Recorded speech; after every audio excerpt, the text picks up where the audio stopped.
Welcome sa Jackzone TV, kung saan nagbibigay tayo ng latest anime news, updates, reactions at kung ano-ano pa basta tungkol sa anime na ating kinalakihan. Naaalala nyo pa ba si Ginoong Tonpa ng Hunter x Hunter? Recap muna tayo bago ko sabihin ang teorya tungkol sa kanya na kumakalat ngayon sa iba't ibang thread.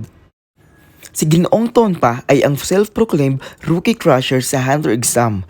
Siya ang examinee number 16 ng 287th Hunter exam at examinee number 36 ng 288 Hunter exam.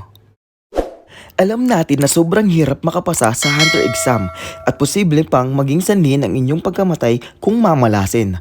Pero nagawa ni Ginoong Tonpa kumuha ng 35 beses na hindi man lang nai-injury o namamatay. Ang rason bakit wala pa siyang hunter license ay hindi dahil sa hindi niya kaya, kundi ayaw niya lang talagang pumasa. Bakit? Sa kadahilan ng mas natutuwa siyang manloko ng ibang aplikante o makita niyang nawawasak ang pangarap ng ibang tao.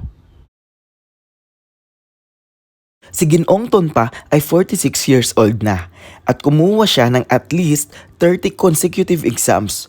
Si Tonpa ay 10 taong gulang lang sa kanyang unang subok sa Hunter exam, habang si Gon at Killua ay 12 anyos na. Madali lang sa kanyang tumakbo ng 80 kilometers sa Phase 1 Hunter exam.